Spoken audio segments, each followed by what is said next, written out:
देखिए, आज हमारे दिवंगत नेता स्वर्गीय रामविलास पासवान जी के निधन के बाद उनकी आज पहली जयंती है 5 जुलाई को। नीति है, मैं जानना चाहता हूँ चिराग पासवान से, इसलिए हम लोग हाजीपुर जनता चिराग पासवान के मरते तब तो स्वीकार नहीं करेगी। पासवान चिराग पासवान राजनीति नहीं है या बिहार के दलाल है और राजनीति को ध्वस्त करने में लगा हुआ है। दूसरे पन्ना में एहसास पुतो, तुम भी लड़की हो, लड़की पर भी लिखेगी महिला, लड़की को भी मन से पढ़ाओ। काहे किसी प्रकार कोई राजनीतिक नहीं होनी चाहिए, कह के स्वर्गीय रामविलास पासवान जी हमारे बीच नहीं रहे, उनकी याद हम सबों के बीच हमेशा रहेगा। नमस्कार, मैं काजल और आप देख रहे हैं बिहारी खबर। अभी हम उपस्थित हैं लोक जनशक्ति पार्टी के बिहार प्रदेश कार्यालय में, जहां स्वर्गीय रामविलास पासवान जी की जयंती समारोह मनाई जा रही है। हमारे साथ है श्रवण कुमार, जो एलजेपी के प्रवक्ता हैं। सर, हम सबसे पहले आपसे ये जानना चाहेंगे इस कार्यक्रम के बारे में। देखिए, आज हमारे दिवंगत नेता स्वर्गीय रामविलास पासवान जी के निधन के बाद उनकी आज पहली जयंती है 5 जुलाई को। तो आज के दिन पूरे सूबे बिहार से जो इनके अनुयायी हैं, प्रशंसक हैं, जो पार्टी के कार्यकर्ता हैं, दलित सेना के साथी हैं, सारे बिहार से लोग आ रहे हैं और अपने नेता स्वर्गीय रामविलास पासवान की आज जयंती मनाएंगे। यहाँ उनको श्रद्धासुमन अर्पित करेंगे, उनके तैल चित्र पर माल्यार्पण अर्पित करेंगे और उनको याद करेंगे। सर, जैसे कि आपका पार्टी अब 2 भागों में बट गया है, जैसे में बोला जाए चाचा भतीजा। नहीं, बिल्कुल बकवास है। पार्टी पूरी तरह से, पार्टी का एक एक कार्यकर्ता रामविलास पासवान जी के विचारधारा में विश्वास रखने वाला एक एक साथी पूरी तरह से पारस जी के साथ एकजुट। जो कार्यकर्ताओं को जुटाया गया, इसके पीछे क्या है कि पार्टी पर कार्यकर्ता को अपना नेता के प्रति श्रद्धा है, इसलिए कार्यकर्ता जुटे हैं। शक्ति प्रदर्शन नहीं है ये? नहीं, ये कोई शक्ति प्रदर्शन क्या होगा? लेकिन इसके पहले तो जो जयंती उनकी मनाई जाती थी, इतने व्यापक पैमाने पर तो मनाई नहीं जाती थी। इस बार सभी को सूचना था कि आना है, जयंती मना रहे हैं हम लोग। लेकिन चिराग जिस तरह से कर रहे हैं कि उनके साथ अन्याय हो रहा है और आज उनके साथ कोई अन्याय नहीं हो रहा है, वो भी मना रहे हैं, निकाल रहे हैं वो।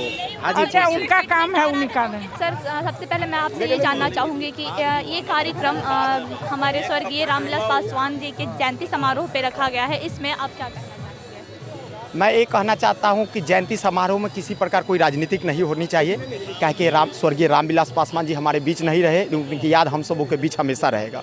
और बात रहा कि मैं हाजीपुर संसदीय क्षेत्र से आता हूँ, रामविलास पासवान जी का वो कर्मभूमि रहा है, जिन्होंने अपने हाजीपुर को माँ के समान माना है। इसलिए हाजीपुर के तमाम जनता, अभी हम लोग पार्टी प्रदेश कार्यालय में उपस्थित हैं, हजारों हजार की संख्या में आज पटना हम लोग पहुँचे हैं। और बात रही कि हम लोग, जो मेरा सपना है, जो रामविलास जी का सपना था, उसका सपना को पूरा पशुपति पारस जी ही करेंगे, मुझे इस तरह की मानना है। जैसा अभी आपने कहा कि ये जयंती में कोई राजनीति नहीं होना चाहिए, तो आपको क्या लगता है कि इस जयंती समारोह में भी कोई राजनीति होगा? नहीं, मुझे तो इस तरह की लगता नहीं कि आज हम लोग जयंती रूप मना रहे हैं कि हमारे जो स्वर्गीय रामविलास पासवान थे वो दूसरे देश के दूसरे अम्बेडकर के रूप में जाने जाते थे। और हाजीपुर के लोगों से उन्होंने सब बात किया है, जो मान सम्मान और प्यार मोहब्बत जो दिया था, वो मुझे आज हम सबों को खल रहा है। लेकिन मुझे विश्वास है कि इस तरह की जो प्यार मोहब्बत जो हाजीपुर की जनता को जो मिल रहा था, वो पशुपति पारस जी निश्चित तौर पर देंगे।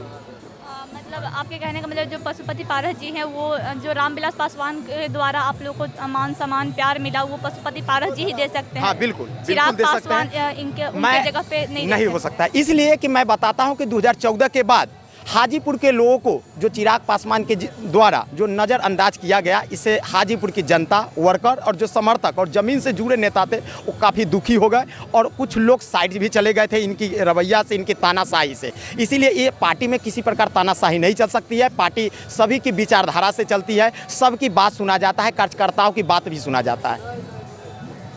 आपके कहने का मतलब ये है कि चिराग पासवान जी हैं जो तानाशाही नेता बन सकते हैं? हाँ, बिल्कुल। मुझे इस तरह की दिखाई देता है कि हाजीपुर के लिए 2014 के बाद जो नो एंट्री जो 12 जनपद में लगाया गया और हाजीपुर के लोगों को जो मान सम्मान नहीं दिया, जिसके कारण हाजीपुर की जनता उनसे काफ़ी नाखुश है। इसीलिए आज हम लोग पूरे हाजीपुर के तमाम जनता, वर्कर, समर्थक आज पशुपति पारस जी के साथ उनके नेतृत्व में जो जयंती कार्यक्रम है प्रदेश कार्यालय में मनाने के हजार की संख्या में हम लोग यहाँ उपस्थित हैं। जैसा कि कुछ दिन पहले से ये चल रहा है कि अब पार्टी दो भागों में बट गई है, उसके बारे में आप क्या कहना चाहेंगे? नहीं, मुझे तो इस तरह की लगता नहीं कि पार्टी दो भागों में, पार्टी में किसी तरह की गुट नहीं है, न पार्टी में किसी तरह सिंबल पर दावेदारी रखी गई है। लोक जनशक्ति पार्टी है और रहेगी, और दोनों सभी आदमी समय आएगा ठीक हो जाएगा, हम सबको विश्वास है। जैसा अभी सुनने में आ रहा है कि चाचा भतीजा की ये पार्टी हो गई है, रामविलास पासवान के जाने के बाद चाचा भतीजे की जो पार्टी हो गई, इसके बारे में आप क्या कहना चाहेंगे? नहीं, मुझे तो इस तरह की नहीं लगता है कि अभी तो लोक जनशक्ति पार्टी के संसदीय बोर्ड के अध्यक्ष चिराग पासवान जी हैं। यहाँ पार्टी का नेतृत्व सिर्फ बदला गया है कि वो राष्ट्रीय अध्यक्ष पारस जी है बने हैं, और यहाँ खुशी की बात है कि वो अनुभवी भी है, और रामविलास जी के उनका पूरा कार्यकाल वही देखते थे, पूरा रणनीतिकार जो थे, और पार्टी का जो संगठन दिखता था और हाजीपुर के लोगों को जो होता था वो पारस जी ही देखते थे। सभी लोग जानते हैं इस चीज़ को। ये जो जयंती समारोह मनाया जा रहा है रामविलास पासवान जी के, इसके बारे में आप क्या कहना चाहेंगे? पासवान जी हमारे देश के नेता थे। जब 74 की इमरजेंसी की लड़ाई से मैं इनके साथ रहा, 77 में जब हाजीपुर में चुनाव लड़े, उस समय हम लोग मदद किए, चुनाव जीते और लगातार इनको साथ रहे। जब इनकी सोच बढ़ी समाज सेवा देश सेवा में, जैसा लगता है मेरा दावी है कि हिंदुस्तान में ऐसा नेता अभी हुआ है न होने की उम्मीद रखते हैं। तो क्या जो चिराग पासवान जी है, क्या उनमें चिराग पासवान जी, उनमें क्या रामविलास पासवान की छवि दिखती है? रामविलास पासवान जी के पुत्र है, दो राय नहीं है। मेरे सामने जन्म हुआ है, दो राय नहीं है। लेकिन चिराग पासवान जो किया है राजनीतिक नहीं है, ये शासक है, प्रशासन है, राजनीतिक ज्ञान जीरो है। क्योंकि 1914 के चुनाव में माननीय रामविलास पासवान जब चुनाव जीते, 12 जनपद में हिंदुस्तान के जनता सांस लेती थी, नहीं बुझाता था कि हम अदर स्टेट से हैं। लेकिन 14 के चुनाव में जो जनता के स्थानीय रहने का व्यवस्था था, उन्हें चिराग पासवान में बाई फोर्स पासवान दबाव दे करके मकान को तोड़ा गया। इसलिए हम लोग आज वो जनता चिराग पासवान के मरतो तब तो स्वीकार नहीं करेंगे। यानी आप चिराग पासवान जी को स्वीकार नहीं करेंगे? नहीं करेंगे, किसी की मत पर नहीं। या नादानी है, उन्हें डिक्टेटर किया, 5 को सांसद को विरोध किया। सुनिए, पार्लियामेंट चुनाव में अपने सीट लेने के लिए चुनाव जीते, जब मान सम्मान बिहार में था, एक बार हनुमान कहते हैं, नीतीश को कहते हैं, बर्दाश्त नहीं। कौन सा नीति है मैं जानना चाहता हूँ चिराग पासवान से। हम लोग जब मान सम्मान यहाँ पर 10 को या 20 को सीट देता, यहाँ विधानसभा में हमारी भागीदारी रहती, लोक जनशक्ति पार्टी के ताकत रहता, हम लोग रोड पर आने का काम किया। चिराग पासवान चिराग पासवान राजनीति नहीं है, या बिहार के दलाल है और राजनीति को ध्वस्त करने में लगा हुआ है।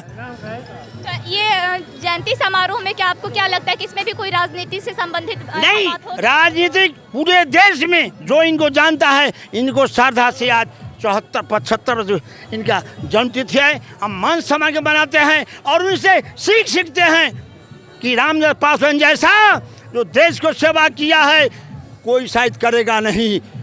जो कहेगा, जो किया, धरा तपलाने का काम किया है, मान सम्मान दलितों पिछड़ों ऊंची सबको सम्मान देने का काम किया है। तो क्या चिराग पासवान जी मान सम्मान देने का काम कोई नहीं कर ही नहीं सकता, याद नहीं है, यह बच्चा है अभी। इसको पासवान जी का लड़का के नाते इसको बनाया गया, लेकिन दुर्भाग्य है लोक जनशक्ति पार्टी, लोक जनशक्ति रहेगा, चिराग पासवान रहेगा, लोक जनशक्ति पार्टी रहेगा, मैं विश्वास करता हूँ। आने वाले इनको सिखा देगा। इनकी बदला मजदूर नहीं जनता है, जनता स्वतंत्र है। आपके मीडिया में जो भीड़ है वो आप देख रहे हैं कि भीड़ क्या है। और बड़े साहब का पासवान जी का जन्मदिन है, पूरे बिहार से काफ़ी संख्या में लोग आए हैं और उत्साह के साथ आज जन्मदिन पार्टी कार्यकर्ताओं के द्वारा मनाया जा रहा है। क्या पारस जी, बड़ी बात कही जा रही थी कि हाजीपुर से समर्थन नहीं मिलेगा, लोग आए हैं। आप देख लीजिए, पर्चा कर लीजिए कि हाजीपुर से कितने लोग आए हैं। पूरा हाजीपुर उठ के यहाँ आ गया है। कितना मिस कर रहे हैं स्वर्गीय रामविलास पासवान? स्वर्गीय पासवान जी का अपना देन है, अपना कर्म था, उसके बल पर पूरे देश में उनके बहुत से अधिक लोग हैं जो उनके आत्मा की शांति के लिए प्रार्थना भी कर रहे हैं, आज जन्मदिन भी मना रहे हैं। चिराग पासवान जी आएंगे आज पार्टी दफ्तर, आने दीजिएगा? जरूर आने देंगे, मैं क्यों नहीं आने दूंगा जी। चिराग पासवान जी के बेटे हैं, उनका अधिकार है, उसमें मुझको कोई आपत्ति नहीं है। वो आशीर्वाद यात्रा निकाल रहे हैं हाजीपुर से, लेकिन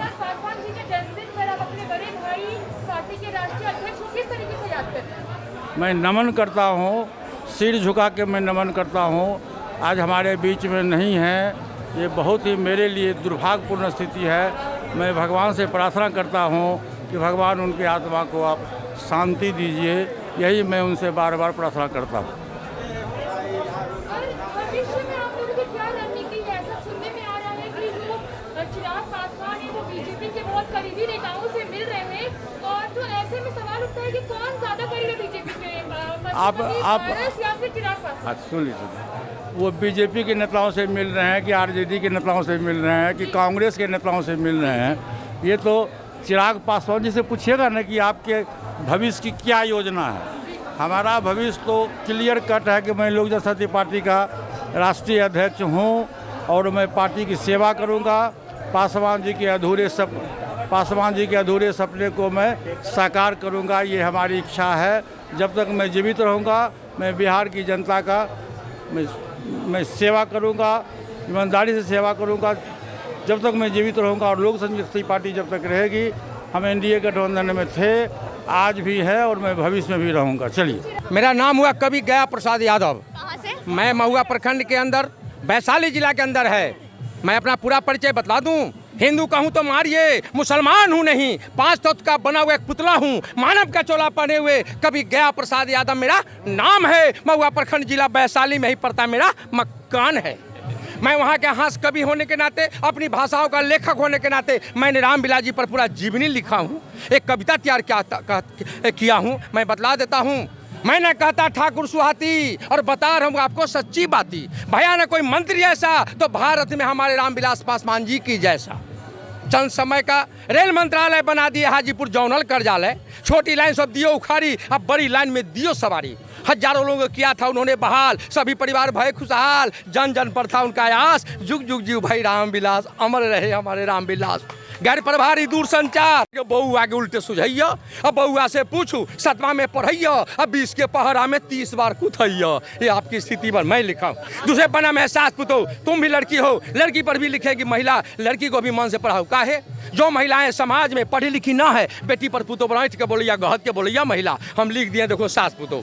एक दिन एगो पुतो ही आटा सन लगे, आटा कुछ गिल्ला हो गए, गिल्ला आटा के रोटी तवा पर खिलाऊ, रोटी जल जल निकलैया। ससुरिया पढ़ल लिखल होकर न रही, ऐठ के बोल गहत के पुतोहिया पर, शिक्षा के अभाव में ऐठ का कथी बोल रही पुतोहिया पर लिखल हे 1 किलो आटवा में सान दिला 3 किलो पनिया, कहाँ तक के पढ़ल लिखल होता है कनिया। कैले छ गुमान हम हत्ती पढ़ल, तवा से रोटी निकाले छ जरल जरल, आ छोड़ देला चूल्हे पर दूधवा पझाएला, उघारे छोड़ भंसा के अब बैठ गेला गोतनी से खिस्सा बतियाएला, पी गेलो दूधवा के पूरे बिलाई। सास तो नहीं बोलल तो तू करे लगल लड़ाई। तो आप लोग जाकर लड़की को मन से पढ़ाएं, ससुया पढ़ल लिखल नहीं तो ऐठ के बोलिया घात का, यह लड़की जब भी सास बनेगी तो पढ़े लिखल सास हो जाएगी। मेरा सोच हुआ, फिर हम और सोचे 2 पन्ना में लड़की के बारे में लिखे। एक बाद अच्छा से पढ़िया बउआ, काम कर ऐसा जग में तो नौआ हो, मन लगा कर पढ़िया अमर बउआ हो, वो टीवी सिनेमा पर मौन चस्कर, कॉपी किताब से दिमाग हो घसकर, पापा मम्मी से खाली पैसा मंगई जा, चॉकलेट की दुकान पर शिखर खरीदई जा। हमने 2 पन्ना में रचना किया है। मैं अपनी भाषाओं का लेखक होने के नाते रामविलास पर लिखा हूँ। इसी वाणी को विराम देते हुए जिनको अच्छा लगा वो पुस्तक ले लें। मेरा नंबर भी लिखा हुआ है किताब पर 97-719 और 37-187। कोई कार्यक्रम होता आप लोग जरूर बुलाएं। पहली बार वो मोबाइल को ये करने जा रहे थे तो उन्होंने अपने भाषण में कहा था कि मैं संचार क्रांति पूरे देश में ला दूंगा और मोबाइल को मैं बैगन के भाव से बिकवा दूंगा। टोकरी में रख के लोग बैगन के भाव से मोबाइल बिकेगा और आज वही हुआ। ये देश का सौभाग्य है कि 6 प्रधानमंत्रियों के बीच में उनको काम करने का मौका मिला। मंडल कमीशन उन्होंने लागू किया, काफ़ी गालियाँ भी सुनी उन्होंने। ऊँची जाति के गरीब लोगों के लिए आरक्षण की बात उन्होंने किया और 10% आरक्षण भी मिला। तो इस ढंग से उनका जो काम करने का जो तरीका था कीर्तिमान है। और मैं माननीय प्रधानमंत्री जी से पहले भी और आज भी उनके जयंती के समारोह में मैं आग्रह करता हूँ, विनती करता हूँ कि उनको सेकेंड अम्बेडकर माना जाता था। स्वर्गीय पासवान जी को अम्बेडकर जी के बाद उनको सेकेंड अम्बेडकर माना जाता था। इसलिए मैं प्रार्थना करता हूँ माननीय प्रधानमंत्री जी से कि उनको भारत रत्न की उपाधि से सुशोभित करें। ट्वीट किया है, कहा कि एक मेरा दोस्त अब नहीं है। हाँ, प्रधानमंत्री जी ने जो स्वर्गीय पासवान जी के जिस दिन स्वर्गवास हुए थे तो उन्होंने जो सम्मान दिया, बिहार का अखबार और बिहार के मीडिया के साथ ही आप लोगों ने भी लिखा कि स्वर्गीय जयप्रकाश नारायण जी के बाद इतना राजकीय सम्मान के साथ पासवान जी का अंत्येष्टि हुआ। तो इसलिए मैं प्रधानमंत्री से आग्रह करता हूँ और माननीय बिहार के मुख्यमंत्री से भी आग्रह करता हूँ कि बिहार सरकार एक अनुशंसा पत्र भेजे भारत सरकार को कि स्वर्गीय पासवान जी को भारत रत्न की उपाधि दी जाए। दूसरा, मैं बिहार के विकास पुरुष श्री नीतीश कुमार जी से मैं आग्रह करता हूँ, विनती करता हूँ कि ये जो कोठी है ये 1990 से ये कोठी में हम लोग रहते हैं और स्वर्गीय पासवान जी इसी में आके ठहरते थे, रहते थे। 31 वर्ष से पासवान जी इसी में रहते थे। अभी पार्टी कार्यालय है, लेकिन मैं मुख्यमंत्री जी से मांग करता हूँ कि इस एक व्हीलर रोड को वो राष्ट्रीय स्मारक पासवान जी के नाम से घोषित करें और जहाँ आप खड़े हैं यहीं पर आदमकद की मूर्ति बिहार सरकार अपने द्वारा करे। और दूसरा मेरा मांग है कि हाजीपुर की जनता, हाजीपुर की वो माँ कहते थे, हाजीपुर से लगभग 44-45 वर्ष तक सांसद सदस्य रहने का उनको मौका मिला। इसलिए मैं माननीय मुख्यमंत्री जी से आग्रह करता हूं कि हाजीपुर में सर्किट हाउस के बगल में एक जगह है, 4 कट्ठा ज़मीन है, वहाँ भी बिहार सरकार अपने फंड से पासवान जी की आदमकद मूर्ति का निर्माण करवाए। धन्यवाद।